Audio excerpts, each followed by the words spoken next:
pinakurugan ng buhay. At ang buhay natin dito, sa mundong ito, pansamantala lamang, pero kapag nakilala natin ang Panginoon, kumbaga katulad ng mga pinagpapasalamat ng ating mga kapatid, mararanasan din talaga natin na buhay ang Diyos na ating pinaglilingkuran. Kaya salamat sa mga ginagamit at maging yung hindi pa, patuloy lang kayo mag-invite para na sa gayon mapuno lahat din ang upuan na ito. Para magkaroon na rin tayo ng sarili kaysa hindi may sarili yung mas maganda yung sarili kang bahay talaga. Alora? Okay na? Alora, ang ating pag-aaralan ngayon bilang pagpapatuloy ng ating series doon sa mga bisita, kumbaga nasa series po kami ng Letters to the Colossians. Halos patapos na. Kumbaga naririto na tayo sa last chapter ng chapter 3 at papasok na tayo sa chapter 4. Ang sabi niya rito,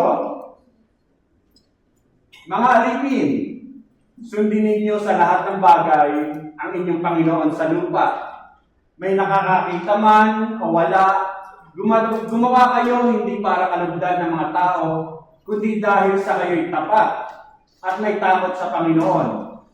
Ano man ang inyong ginagawa, gawin ninyo ng magaan sa kalooban na waring hindi sa tao kayo naglilingkod, kundi sa Panginoon. Alam naman ninyong gagantimpalaan kayo ng Panginoon. Tatanggapin ninyo ang inilaan niya sa kanyang mga anak, sapagkat si Kristo ang Panginoong pinaglilingkuran ninyo. Ang makasalanan naman ay sisingilin niya sa kanilang kasalanan, sapagkat ang Diyos ay walang itinatangi. Sa chapter 4 verse 1, mga Panginoon, maging mabuti kayo at makatarungan sa inyong mga alipin. Alalahanin ninyong kayo man ay may Panginoon sa langit. Ang mensahe ng Panginoon sa oras nito ay may titulong The New Person in the Workplace. Ang bagong pagkatao, ang sino mang may bagong pagkatao, ay inilalagay niya ang Panginoon bilang kanyang tunay na Panginoon sa kanyang pinagtatrabahuan. At bago po tayo magpatuloy, manalangin po muna tayo. Minsan pa, Ama, patuloy namin kinikilala na dakila ka. Buhay ka, O Diyos. Lord, kat ikaw pa rin ang Diyos noon, ngayon at magpakailanman. Ikaw ang simula. Ikaw ang wakas. Salamat po, Ama, sapagkat tunay nga na patuloy kang kumikilos sa aming mga buhay, Panginoon. Ikaw ang unang nagpakilala kay Abraham, Isaac at ako, maging sa amin, Panginoon, patuloy ka nagpapakilala. Salamat sa habag, sa awa, sa pag-ibig mo, O Diyos, sapagkat tunay nga na ikaw ang unang umibig sa amin. Ikaw ang may hawak sa amin, Panginoon, at patuloy na ang pinaunawa sa amin na tunay nga, wala po kami magagawa kung kami hiwalay sa iyo. Salamat sa lahat ng biyayang ito, O Diyos. At minsan pa, Ama, patuloy na ang kinikilala na tunay nga, O Diyos, na banal ka. Lord God, at kilala mo kami, Panginoon. Alam mo, alaman ang aming puso't isipan. Wala po kami may tatago sa iyo, Panginoon. Hayag sa iyo ang lahat, Panginoon. Kaya muli, sa oras nito, patuloy po kami humingi, Panginoon, ng paglilinis upang na sa gayon wala pong magiging balakid sa pag-aaral ng iyong mga salita sa mga sandaling ito, Diyos.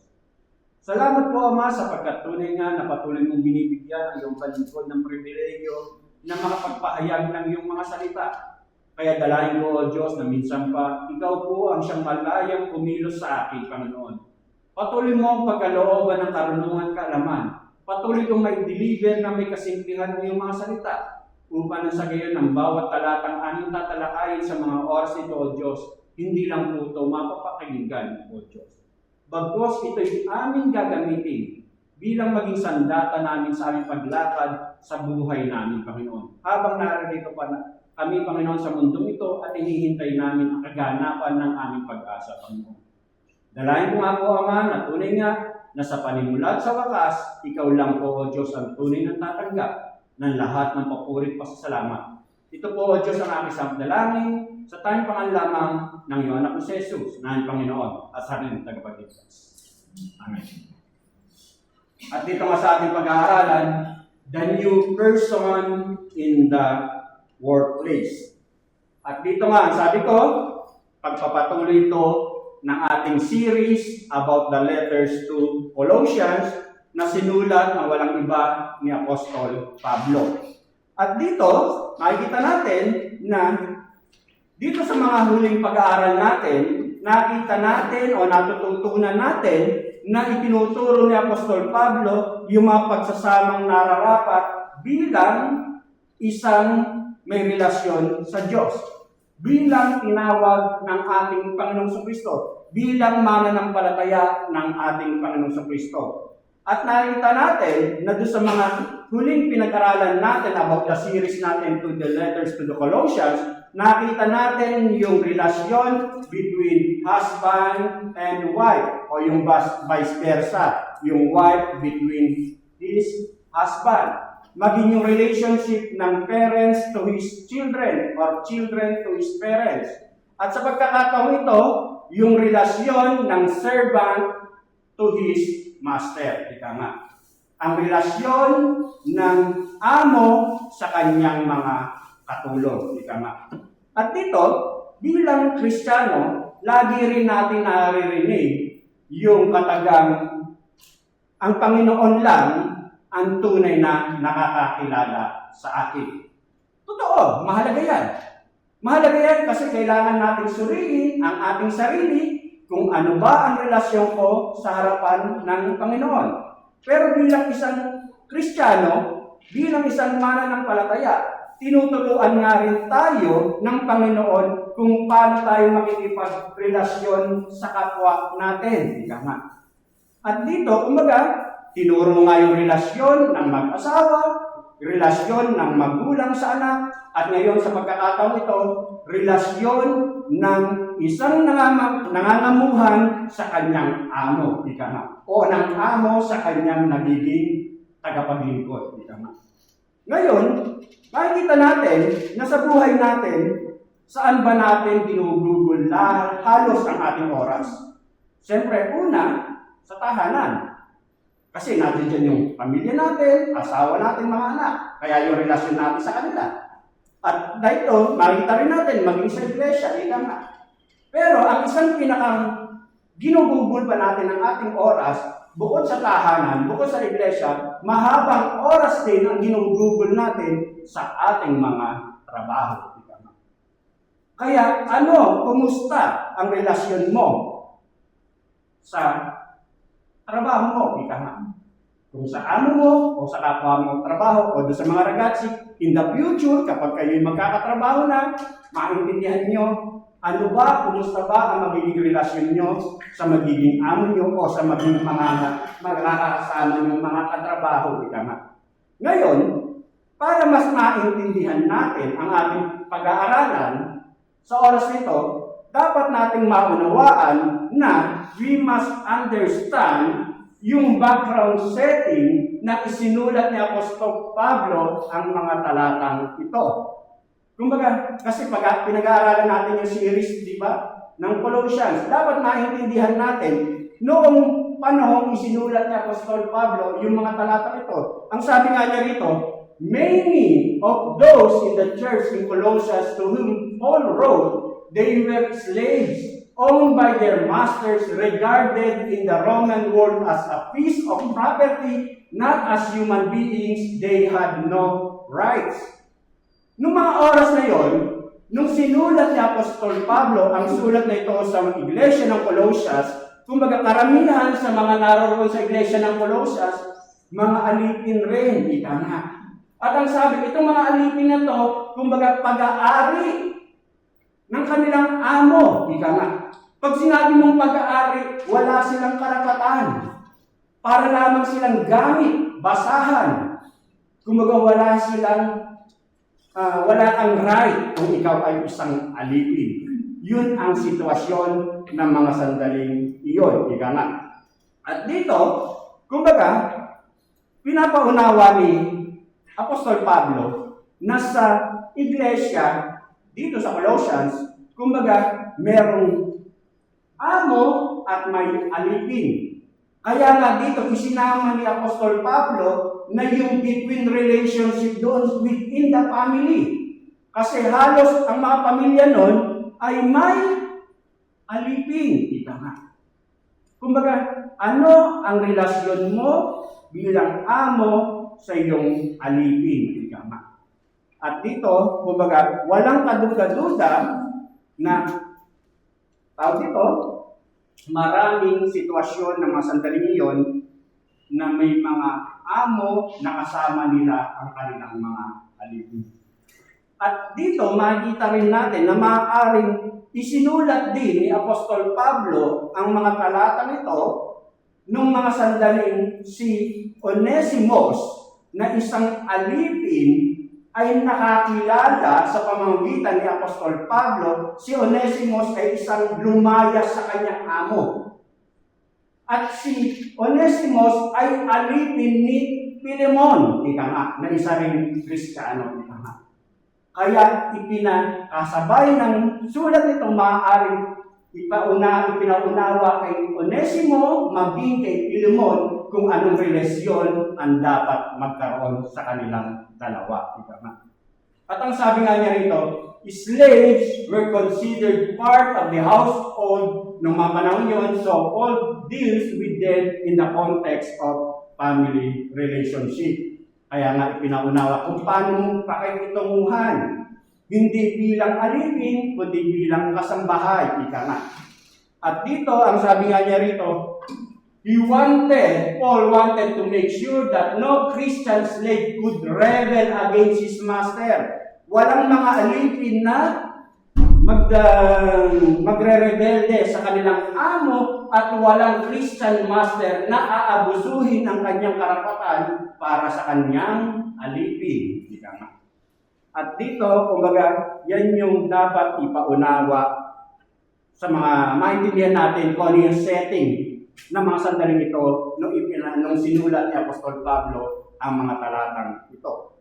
Ngayon, ang sabi nga niya rito, Paul's approach was to lay down universal principles which undermine the evils of slavery and eventually led to its demise. Kumbaga yung approach na gagamitin ni Apostol Pablo sa sulat na ito ay maintindihan kung ano yung universal principles na kung saan para na sa gayon ay matanggal na yung kinasanayang pagtingin na ang isang alipin ay walang karapatan. Kaya dahil dito, kasi nung mga panahon na yun, nung Roman Empire, nung mga panahon ito, nung first century, na mga ganong sitwasyon, ika nga, mas marami o halos kalahati ng populasyon ay mga alipin. At ang mga amo nun, kumbaga, ang tingin talaga nila sa mga alipin, kumbaga, basura lamang. Gamit lamang. At dito, kumbaga, dapat din natin maintindihan na dahil dito, kumbaga, ang approach nga ni Apostol Pablo na maglingkod ka na para bang ang pinaglilingkuran mo ay ang Panginoon at hindi ang tao.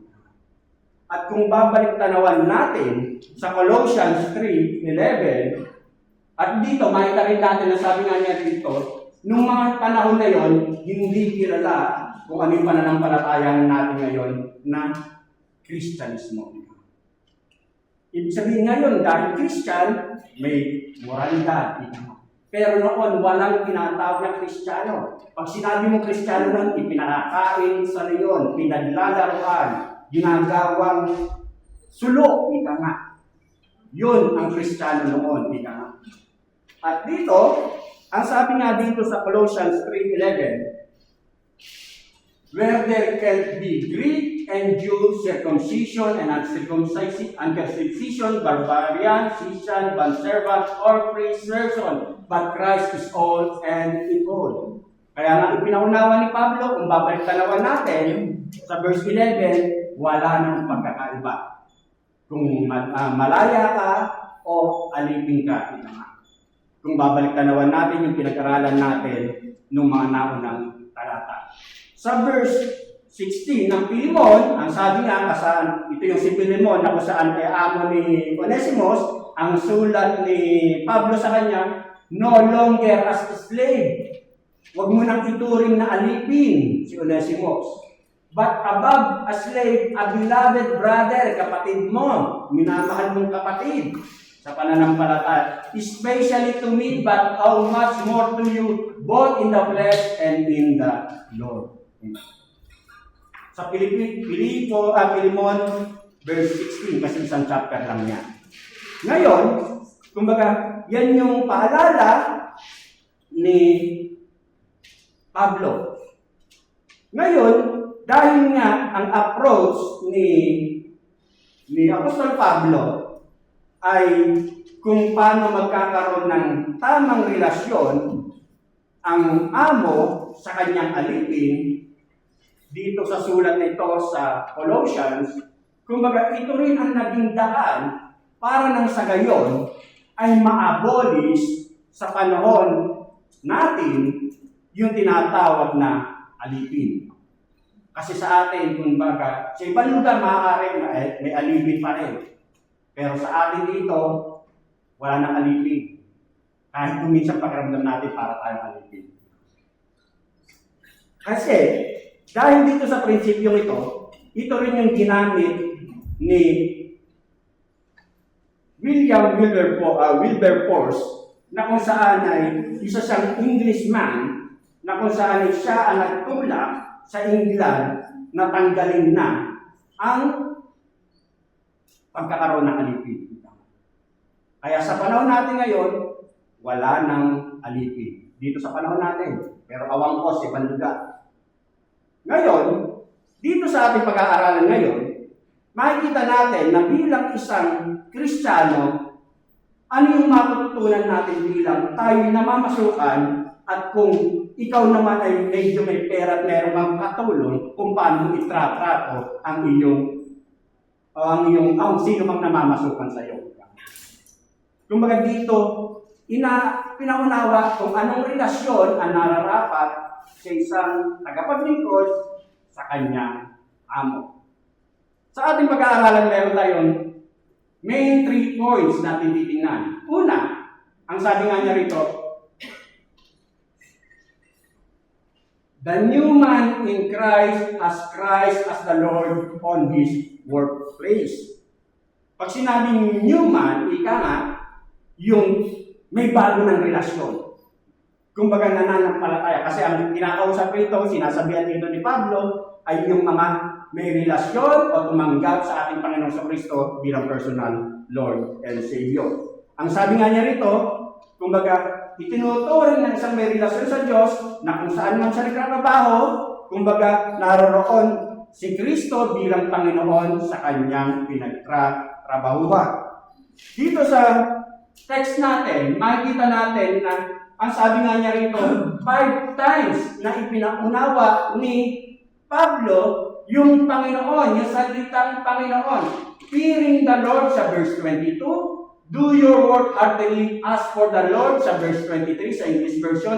From the Lord you will receive the reward, verse 24. It is the Lord Christ whom you serve sa verse 24. And then you too have a master in heaven dun sa verse 1 ng chapter 4. Kumbaga, napaunawa ng Panginoon, ika nga. Ang Diyos, ang Panginoong Jesucristo, ang siyang tunay na Panginoon natin kung saan tayo nagtrabaho. At kapag naintindihan natin ito, ibig sabihin, kapag naunawaan mo, ang relasyon mo ay magkakaroon ka ng bagong pananaw kung paano ka maglilingkod, kung paano ka kikilos, kung paano ka mangangamuhan sa iyong pinagtatrabahuan. Kapag naintindihan mo na ang tunay mo palang amo ay ang Panginoon.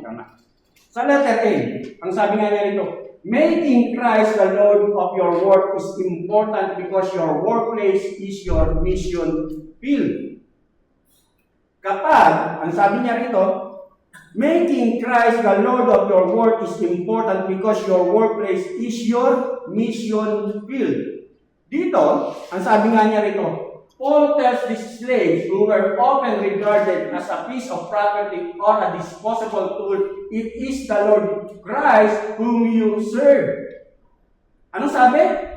Ang sinasabi ni Pablo, pinaunawa niya sa mga Kristiyanong mga alipin ng panahon na yon na tinuturing nga natin na nung panahon na yon walang karapatan, isa lamang basura. Pero ang sabi sa kanila, kumbaga, ituring mo ng iyong pinaglilingkuran ay ang Panginoon. Lalo ang hirap. Agrabyado ka na tapos ituturing mo pa na ang Panginoon ang iyong amo. Wala ka talagang karapatan. Ang sakit, ang hirap. At dito, makita nga natin na maaari, kasi nga walang karapatan, ilang beses tayo nagtrabaho sa buong maghapon o ilang oras. O maximum 8 hours, o baka yung iba 12 hours. O 15 hours. Noon, almost ang pinagtatrabaho noon, 80 to 100 hours. Halos ang oras ng pinagtatrabaho ng isang alipin. Walang day off. Walang break time. Walang coffee time. Ganon ang oras. Ganon ang trabaho noon. Walang coffee time, walang break time, walang day off. Walang Sunday para magpupuri. E di lalo nang walang oras para maglingkod sa Panginoon kasi wala kang day off. Kaya yun ang sitwasyon ng mga aliping Kristiyano ng mga panahong iyon. Ngayon, ang sabi, ituring mo ang iyong amo na parang ang Panginoon ang iyong pinaglilingkod. Pero, tayo, na mga Kristiyano, sa panahon natin ngayon, malaya na tayo rito. Hindi na tayo sakop nito, ika nga. Kaya dapat natin maintindihan nung isinulat ni Pablo yung sitwasyon ito. Pero sa atin, sa panahon natin ito, hindi na ganon. Kaya nga, salamat, we are only saved by grace. Malaya na to. We are free. We have freedom. Ika nga. Yun ang panahon natin ngayon. Kaya nga, sabi nga niya rito, na sa panahon natin, kung saan ka nagtatrabaho, meron kang opportunity na magamit mo ang trabaho mo kung saan ka nagtatrabaho para maging witness ka for Christ. Maging patotoo ka kung saan ka nagtatrabaho. Pwede mong magamit ang oras mo kung saan ka nagtatrabaho para maging buhay kang patotoo kung saan ka naglalabor. Kaya nga sabi niya rito, kumbaga, if you will understand that you have Christ as Lord at your workplace, I'm sure you'll work with honesty and you will be trustworthy. Kapag naunawaan mo kung saan ka, kung naunawaan mo ang amo mo ay ang Panginoon, ang iyong tunay na amo, ika nga, magiging tapat ka, katiwala ka sa iyong pinagtatrabahuhan.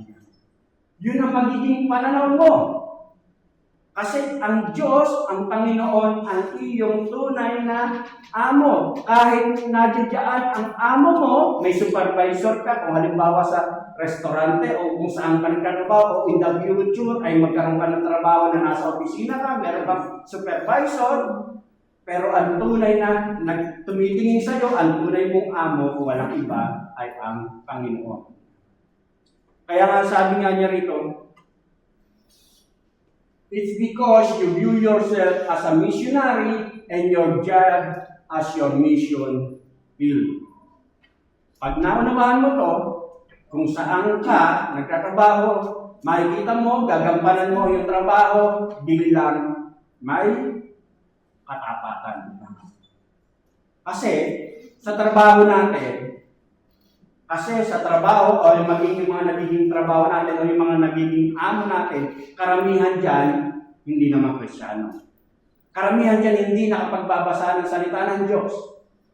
Pero ikaw ang kanilang binabasa. Ika nga.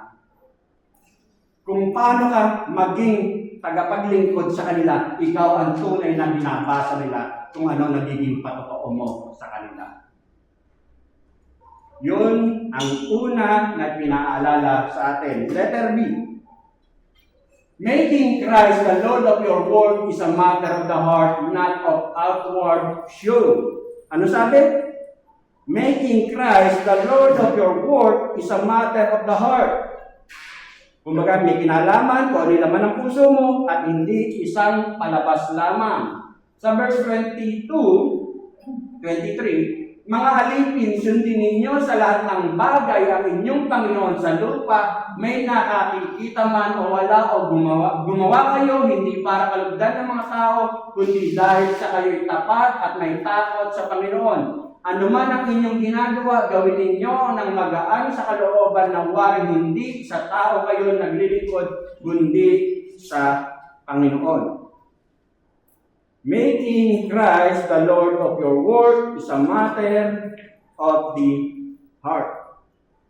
Paul instruct these slaves to do their work na hindi dahil sa amo mo rito sa lupa, kundi dahil ang amo mo, ang tunay mong amo, walang iba ay ang Panginoon.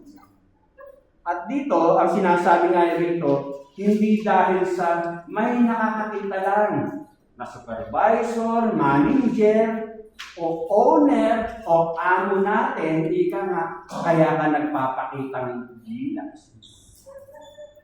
Hindi ganon. Ba't nakingiti? Kumbaga, hindi dahil doon, kundi dahil alam mo kung sino ang tunay mong amo.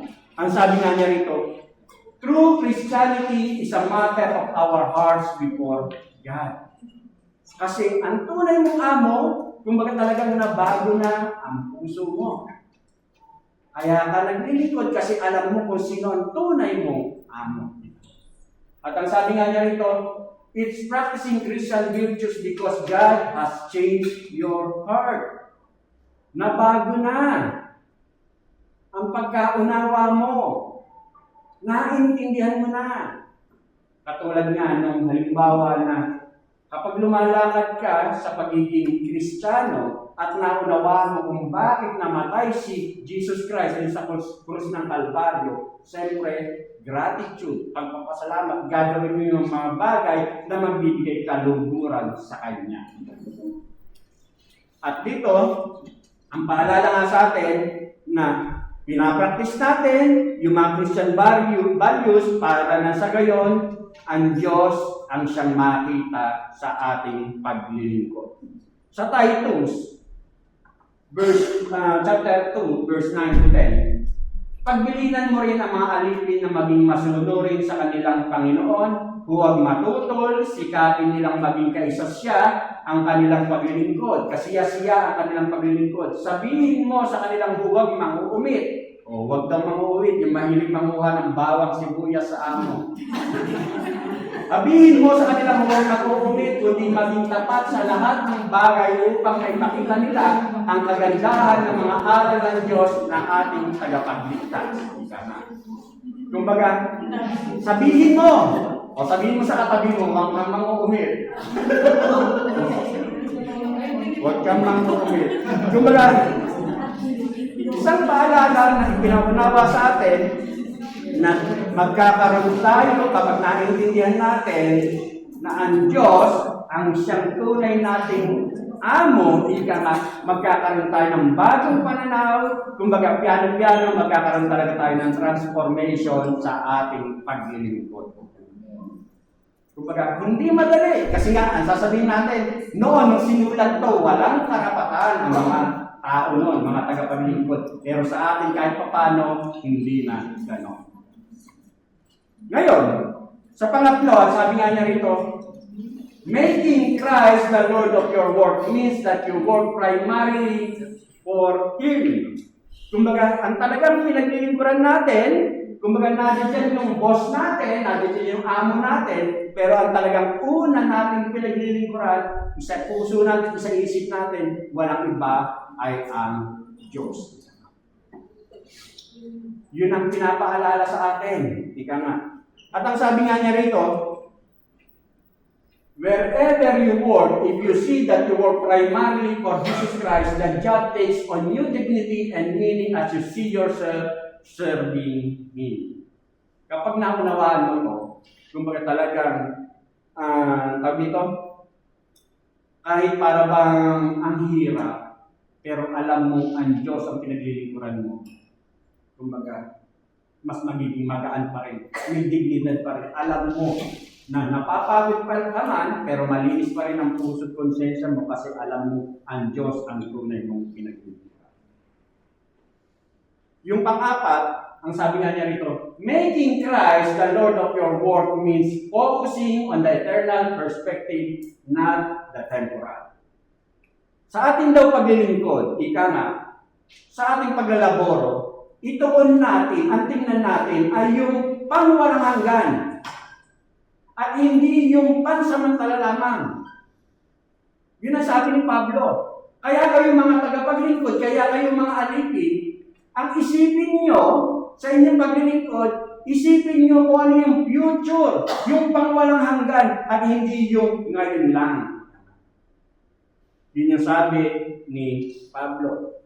Sa verse 24, sabi nga, alam naman ninyong gagantimpalaan kayo ng Panginoon, tatanggapin ninyo ang inilaan niya sa kanyang mga anak, sapagkat si Kristo ang Panginoong pinaglilingkuran ninyo. Sinasabi ni Pablo na from the Lord you will receive the rewards of the inheritance. May pangako ang Diyos.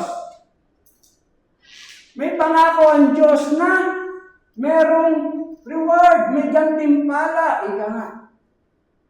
May pangako ang Diyos na napaparangalan mo na ang Diyos dahil naglilingkod ka ng tama.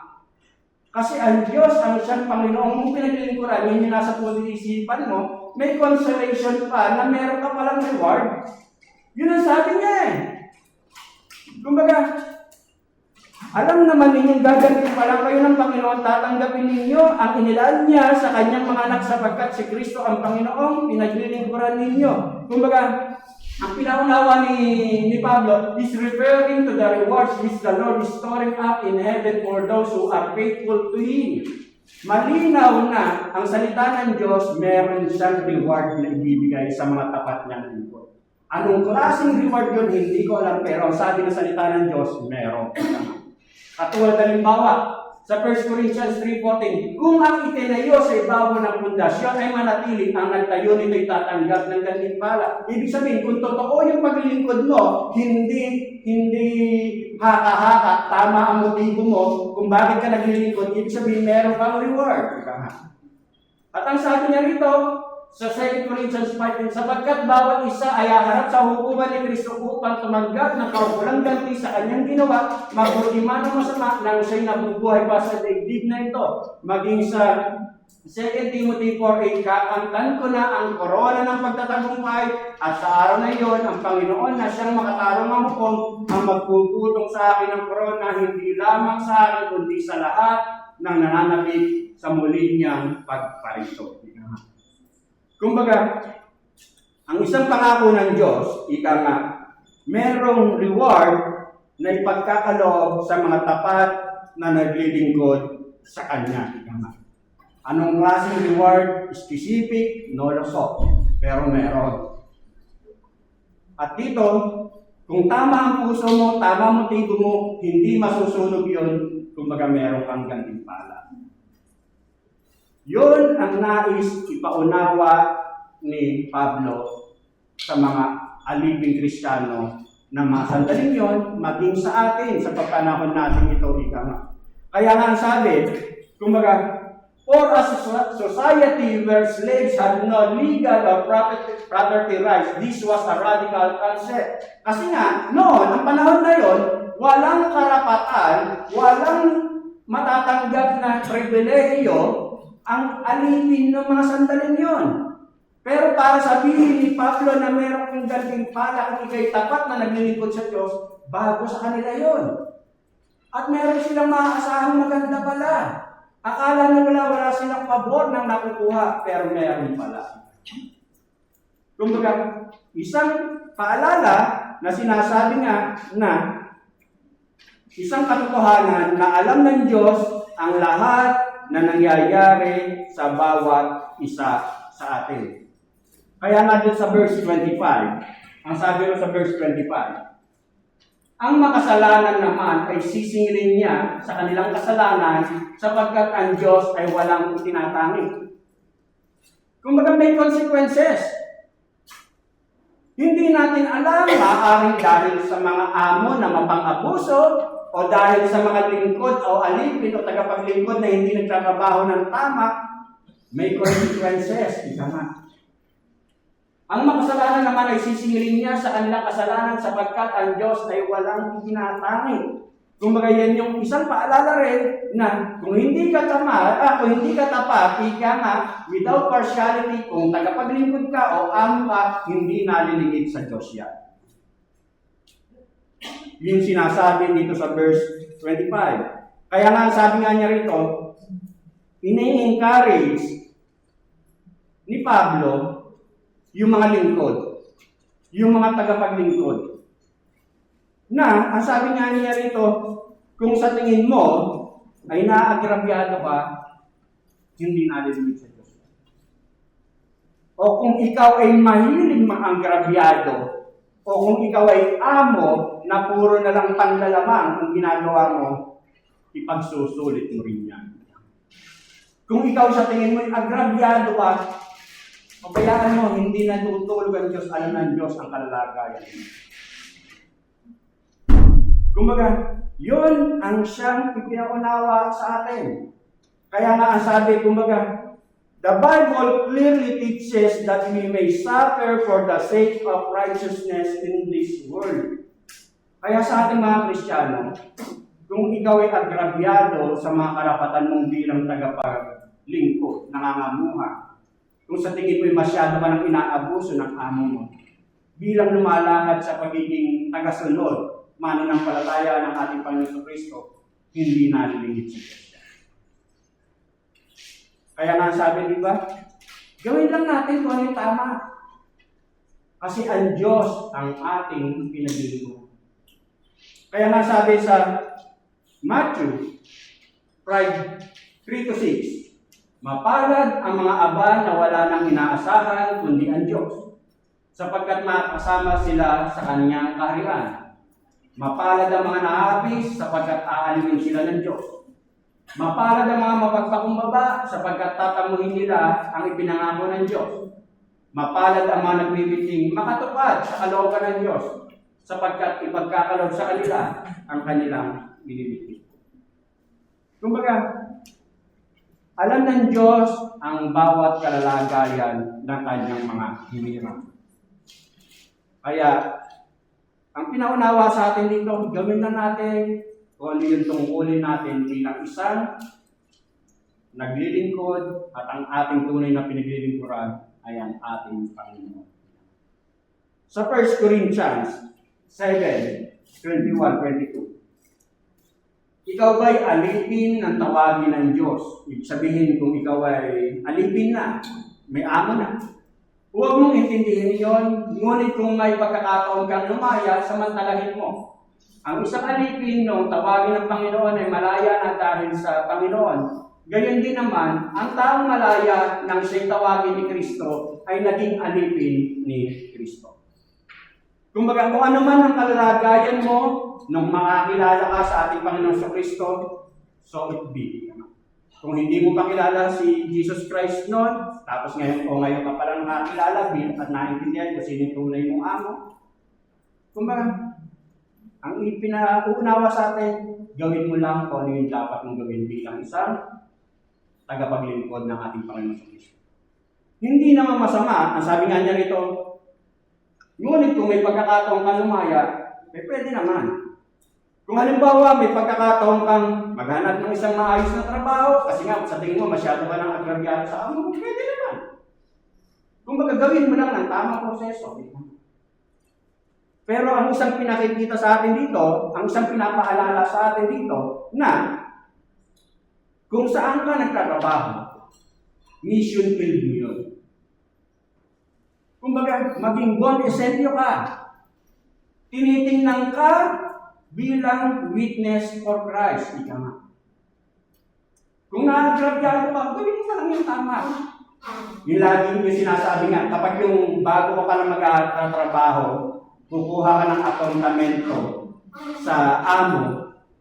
Kumbaga siyempre kapag yung magsisimula ka pa lang sa amo, mag-appointmento kayo, mag-uusap kayo, tinanggap ka, pinapasok ka sa bahay.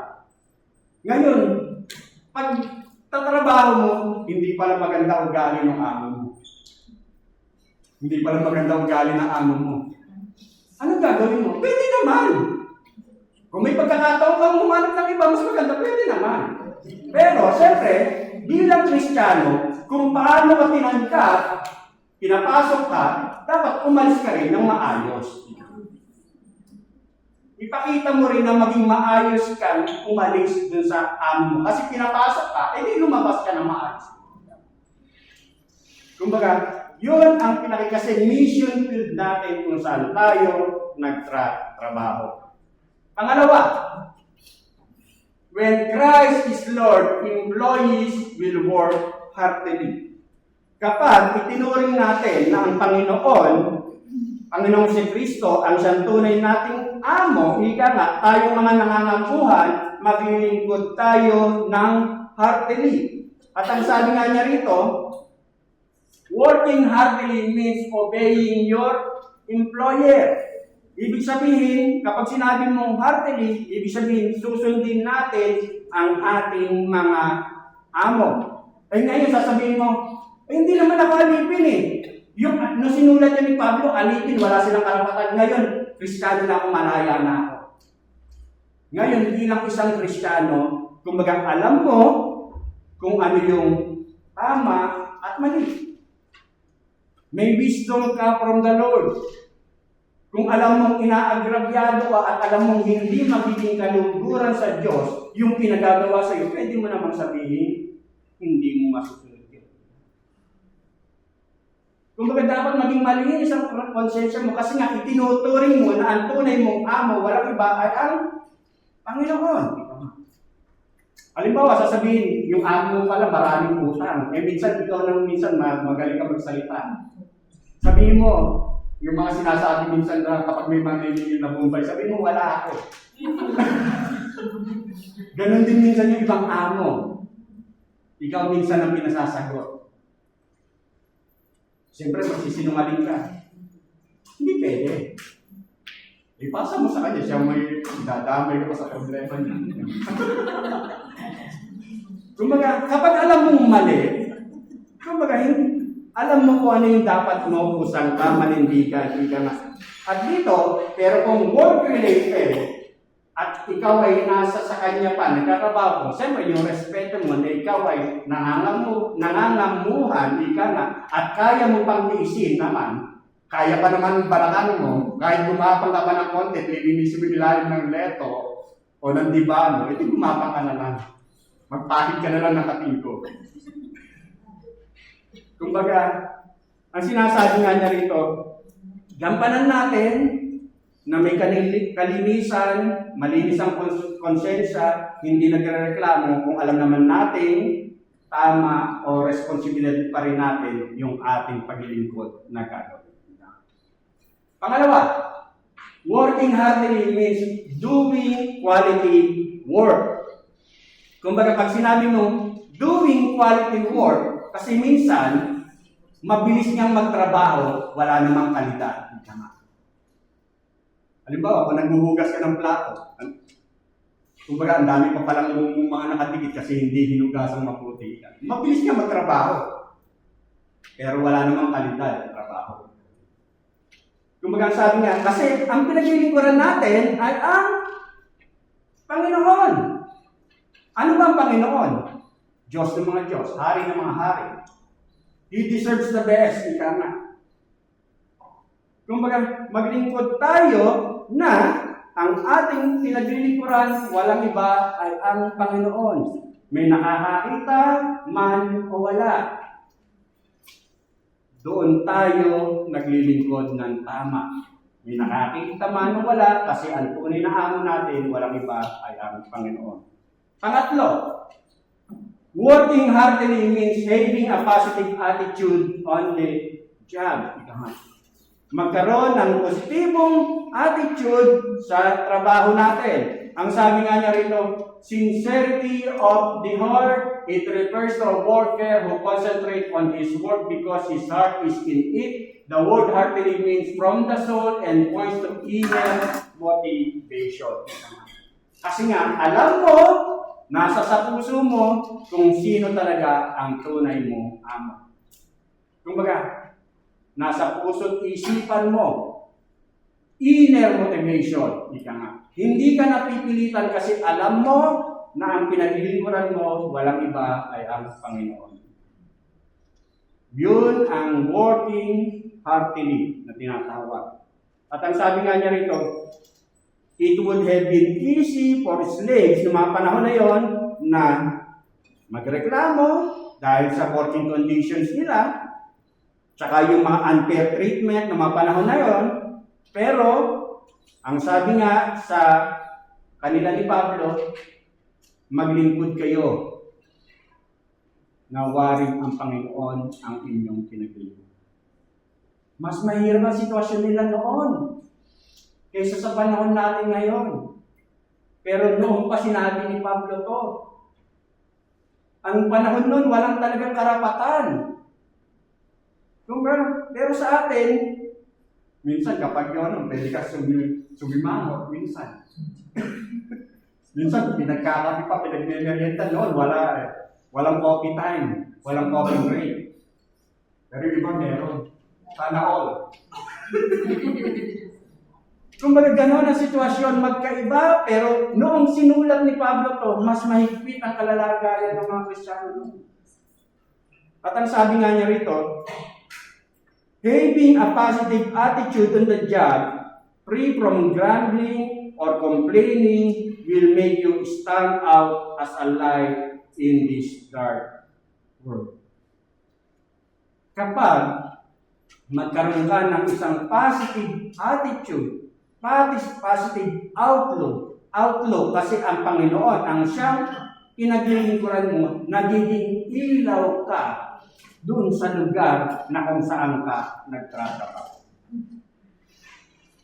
Ang sabi nga sa Philippians 2:14-15, gawin ninyo ang lahat ng bagay nang walang tutol at pagtatalo upang kayo'y maging ulirang mga anak ng Diyos, malinis ang walang kapintasan sa gitna ng mga taong liko at masasama. Sa gayon, magsisilbi kayong ilaw sa kanila tulad ng talang naglilingding sa kalangitan. Kumbaga, sa pagkakataong kasi hindi naiwasan na talagang minsan ay may mga kanya-kanyang kuro-kuro. Halimbawa, kung meron kang kasama sa trabaho, o minsan yung amo mo, at ikaw ay medyo mas may alam minsan sa amo mo, kumbaga minsan ay yun yung nagiging daan para magkaroon ng diskusyon sa amo at sa katulong o sa kapwa katrabaho. Kaya nagkakaroon ng pag-aaway, diskusyon, pagtatalo-talo. Pero ang sabi nga rito, kung ikaw yung mas makakaunawa, mas magandang ikaw na lang ang umunawa para wala ng diskusyon. Katulad ng isa kong yung nakakaangkong amo. Kumbaga ang sabi nga ay, pinatatama ko yung sa kapag magpapasahod sa posta, ilalagay doon na ito yung sahod ko. Halimbawa, April ngayon. Nabayad na raw ako ngayong April.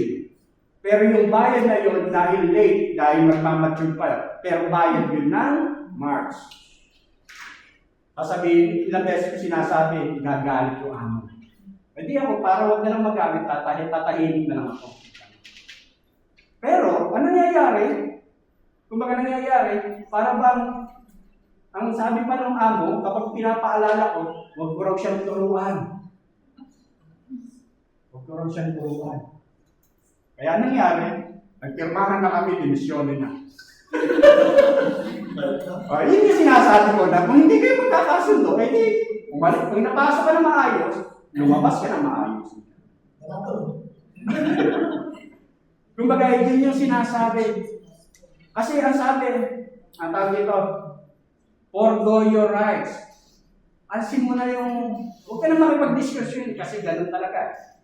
Kasi may mga amo na talagang hindi sila magpapatalo kasi katulong ka lang. Wala kang direkto. Hindi sila makikinig sa'yo. Maaaring may background sila kasi ang sinusulatan dito, mga alipin na maaaring ganun ang, kasi Kristiyano yung sinasabihan dito ng Pablo eh. Ibig sabihin, yung mga hindi Kristiyano talagang walang mga aral na ganito. Kung ano lang yung alam nila, yun lang yung kanilang pangahawakan. Wala kang direkto. Sabi sa Romans 14:22, ikaw na lamang at ang Diyos ang dapat makaalam ng iyong paniniwala tungkol sa bagay na ito.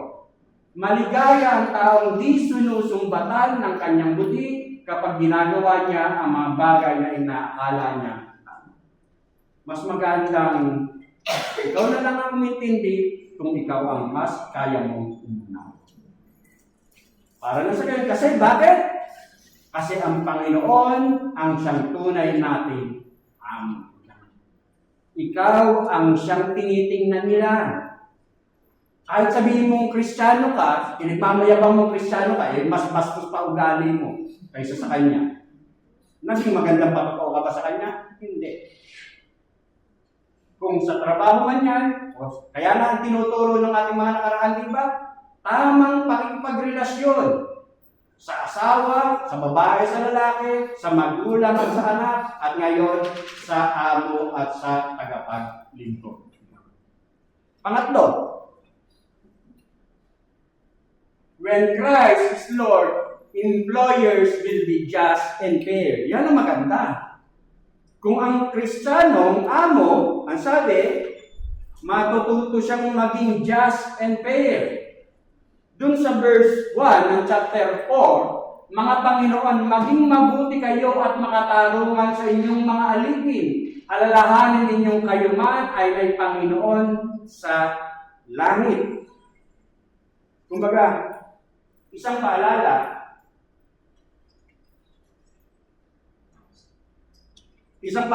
na sinasabi ni Pablo na ikaw naman Kristiyanong amo, ika nga.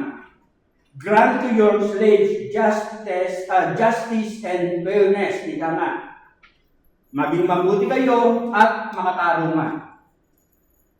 Kumbaga, ang sinasabihan nga kasi rito ni Pablo, mga believers, kaya ikaw naman amo na may katulong, may namamasukan sa iyo, itrato mo ng mabuti, makatarungan, yung nagtatrabaho sa iyo. Yun ang sinasabi ni Pablo. Ang sinasabi naman ni Pablo dito sa verse 1 ng chapter 4 ay yung mga amo, yung mga employer. Pag sinabi mong justice, kumbaga may kinalaman kung ano yung legal basis mo. Kung ano yung katarungan o law, by law, na ito yung karapatan mo. Pag sinabi mong fairness, maging mabuti, ibig sabihin kuminsan, yung pagiging kapwa-tao na lamang, ika nga. Pakitarungan, pakisamahan mo na kung paano ka makipagkapwa-tao, yung fairness, maging mabuti ka, ika nga. Yun yung sinasabi rito ni Pablo. Pakisamahan mo, maging mabuti ka, makatarungan ka, dun sa namamasukan sa'yo. Kaya kayo may mga katulong, halimbawa, may sinasahuran kayo, hindi bigyan nyo ng yung SSS nila, ibigay nyo. Kumbaga dito, yun yung sinasabi, pinaunawa ni Pablo. Kaya tamang-tama, yung tinatawag na golden rule. Ang sabi nga sa Matthew 7:12, do unto others as you would have them do unto you. Kaya gawin ninyo sa inyong kapwa ang ibig ninyong gawin nila sa inyo. Ito ang kahulugan ng kautusan ni Moises at ng turo ng mga propeta. Kung gusto mong irespeto ka, matuto kang rumispeto sa kapwa. Kumbaga, yun yung tama. Kumbaga, maging makatarungan ka. Kumbaga, amo ka, itrato mo rin ang tama, yun ang mamasukan sa'yo. At ang sabi nga niya rito, the Christian employer should remember that he too is a person under authority. Na ikaw, kung amo ka, kung bossing ka, ika nga, maging ikaw ay under sa authority, ika nga. He must stand before God, ika nga, haharap ka rin sa Panginoon. And give an account of how he handled the responsibility given to him as the boss of others' family. Kung kahit ikaw ay bossing, kahit ikaw amo, Kristiyano ka, merong amo ka rin pinaglilingkuran. Ang Panginoong Diyos. Yun yung isang ipinapaalala dito, ika nga. Kaya nga kung halimbawa, kung bossing ka, kung halimbawa medyo may humahawak ka ng tao, wala pa naman siguro dito, o baka meron, hindi natin alam, o piling bossing, ika nga, nangaagrabyado, maging mapagpakumbaba. Kumbaga, at yung pinapaalala nga rito, marunong kang umunawa, hindi na lang puro laging ikaw ang inuunawa. Isang paalala sa mga nagiging amo o maaaring humahawak ng mga tao. Kaya nga sabi nga niya rito, maging ikaw ay under sa authority which is God. Every Christian employer or manager needs to remember that he has Lord in heaven to whom he must give account. Ipagsusulit mo rin yung responsibilidad kung paano mo ginampanan. Sa ating pagtatapos, kumbaga, ang sabi nga niya rito, the new person in the workplace. Kumbaga, new person na, kasi nga ang kinakausap dito ni Pablo, mga Kristiyano, mga believers, believers of Christ. Ibig sabihin magkakaroon ng pagbabago. At dito, ang sabi nga niya rito, if you have a new relationship in Christ, always remind yourself that Christ is the Lord of your workplace. Lagi mong ipaalala sa iyong sarili na ikaw ay meron ng relasyon sa Diyos at kung saan ka naroroon, kung saan ka nagtatrabaho, ang Panginoong Diyos, ang Panginoong Jesucristo, ang tunay natin. Amen. At ang sabi nga niya rin, take Christ to work with you, He deserves to be the Lord of your workplace. Karapat-dapat lamang na siya ang maging Panginoon kung saan tayo naglalaboro. Kasi nga, ito yung ating mission field. At ang sabi nga niya rito, when Christ is Lord of the workplace, employees will work heartily and employers will be just and fair. Kapag ikaw na namamasukan, ibig sabihin, magtatrabaho ka ng tama, bukal sa puso, at ikaw namang amo o mahawak, ika nga, magiging mabuti ka at makatarungan. At ang sabi nga niya rito, work and be still in walking and pleasing God. Magtrabaho ka, lumakad ka lang, na lagi ang pinapupurihan, walang iba ay ang Panginoon. Bakit? Sapagkat walang nasasayang. Kasi nga sabi ni Pablo, kung nagiging tapat ka, may reward na nakalaan sa iyo. And God knows everything. Walang nalilihim sa ating Diyos na tunay na pinaglilingkuran. Manalangin po tayo. Ama, maraming salamat po Diyos sa oras nito. Salamat po Diyos sa mga kaalaman, karunungan, sa mga salita mo. Lord God, matagal nang nasulat, Panginoon. Pero nananatiling bago, Panginoon, sa mga hinirang mo, Panginoon. Makapangyarihan ka at ang iyong mga salita, Panginoon, ay buhay, Panginoon. Patuloy na siyang nangungusap sa iyong mga anak, Panginoon. Kaya minsan pa, sa tulong at biyaya, Panginoon, ng iyong Santong Espiritu pinagkaloob mo sa amin bilang mananampalataya.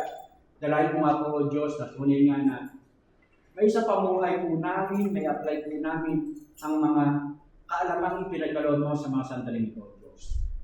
Lord God, hindi madali, Panginoon. Pero kung isa sa puso namin, Panginoon, na tunay nga na ikaw ang tunay namin amo kung saan man kami naglalaboro, Panginoon, magagampanan namin po. Dalayan ko nga po, O Diyos, na tunay nga na sa pamamagitan naming buhay, patuloy ka namin maparangalan, Panginoon. Makalakad kami ng makatawiran, Panginoon, sapagkat ikaw po, O Diyos, ang aming pinaglilingkuran, Panginoon. Kaya minsan pa, dalayan ko, O Diyos, sa mga sandaling to, sa mga nakapakinig, Panginoon, ng iyong mensahe na wala pa pong relasyon sa iyo. Dalayan ko nga po, O Diyos, na ikaw ang siyang mangusap din sa kanila. Maintindihan din po nila, Panginoon, ang tunay na may relasyon sa iyo, Panginoon. Kung paano lumakad at maunawaan kung anong tunay na kahulugan ng buhay, Panginoon. Kaya minsan pa, sa ilang ipinagkakaloob, Panginoon, ang lahat ng papurit pa sa salamat sa tayong panganlama ng iyong anak ni Jesus, na aming Panginoon at sarili ng tagapagligtas. Amen.